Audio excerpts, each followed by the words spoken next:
Jump on a bike and quietly plunge 3,500 metres down the world's most dangerous road from above the clouds all the way down to the Amazon jungle. Yours for under $100 US. Survivors get a T-shirt. Alistair Matthew, a former management consultant from Wellington, is the man behind this Bolivian madness. Alistair checked out of the office, grew a funny beard, and has gone on to turn a death-defying ride into a roaring success. ABC's Jeffrey Kaufman with the story. It feels like the top of the world up here.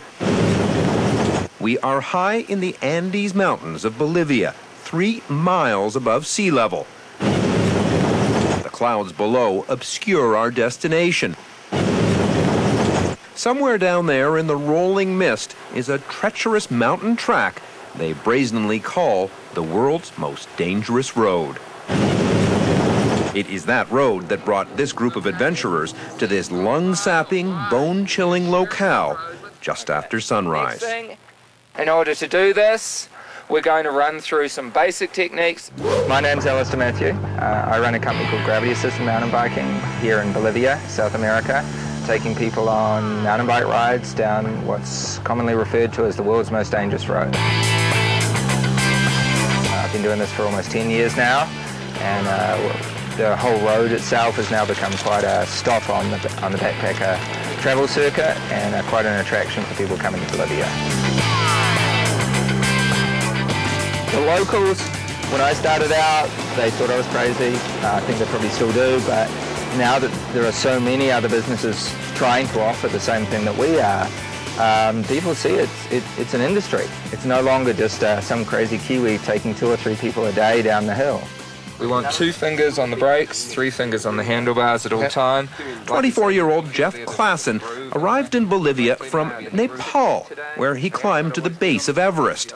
This is what he's doing for an encore. Just why do you want to do this road that's called the world's most dangerous road? The excitement, the thrill. We went, when I first knew that I was coming to South America, the first things we had to check off were Galapagos Islands, Machu Picchu, and we knew we were coming to Bolivia, so it had to be Death Road. That is a literal translation of the Spanish, El Camino de la Muerte, a seriously menacing name for what we would soon discover is a seriously scary road.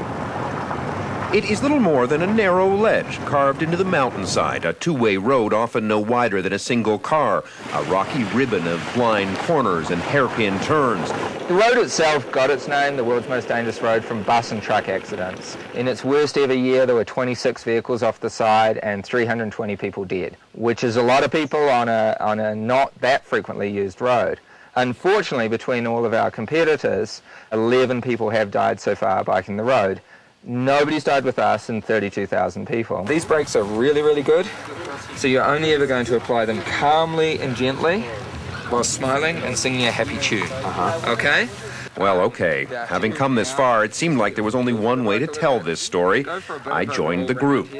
We just cut your brake cables. New Zealander Alistair Matthew and his company, Gravity Assisted Mountain Biking, have guided more than 30,000 adrenaline-addicted mountain bikers down the road over the last 10 years. What do you think the appeal of this is for people? You know what it all is? It's called bragging rights. The emphasis on safety is reassuring. Sort of. Okay. On every single corner, you're changing which foot is where. So right hand corner, right hand knee up. Left hand corner, left hand knee up. Rachel Studdert was persuaded to come here from Birmingham, England by her husband. Check the insurance policy first. He assures me it's safe. Are you at all frightened?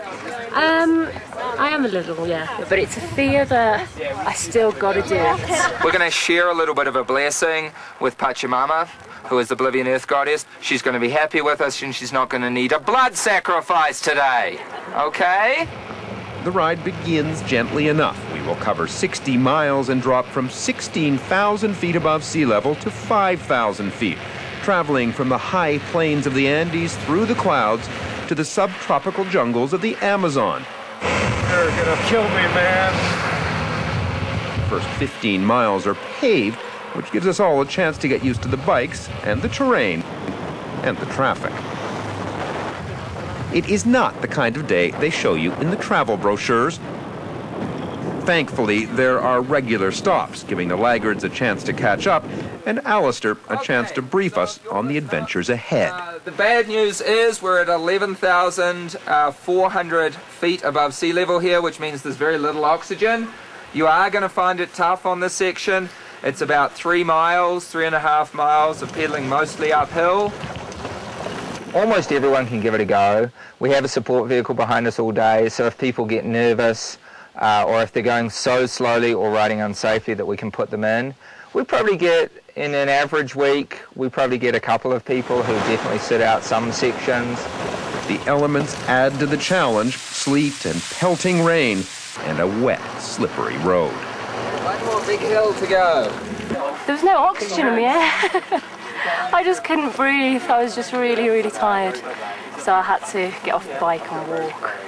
Shame. The fun part is over.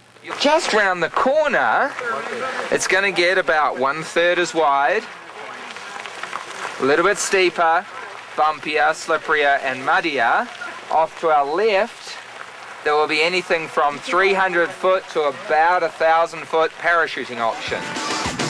Either it's too rough, their hands start getting sore, or just the psychological thing of seeing a big cliff like this, 120 meters off the side, and dramatic crosses of where buses and trucks have gone off, literally freaking them out.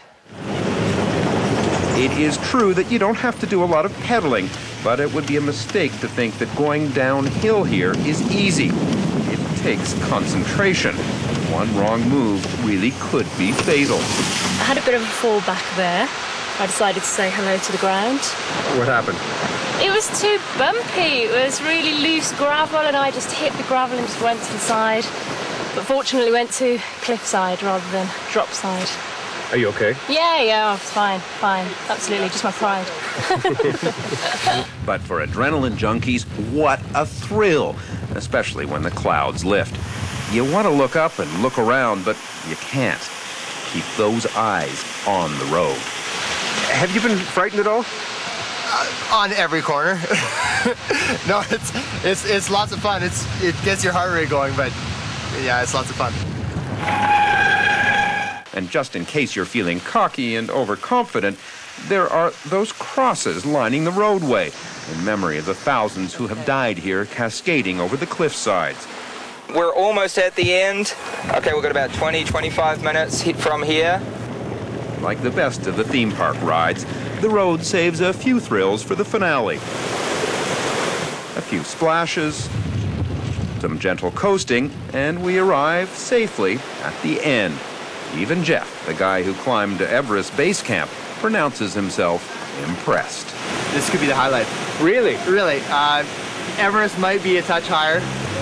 This is close though. I felt safe the whole time, but you're that close with one error to slipping off the edge and you're done. It's a big rush. At the end of the day, everyone wants to be able to go back to the pub to meet their friends or to the water cooler back at their office and say, no shit, there I was. Thought I was gonna die, and everyone comes away with some great sound bites to share with their friends. I bet they do, so what are you waiting for? That's the show tonight.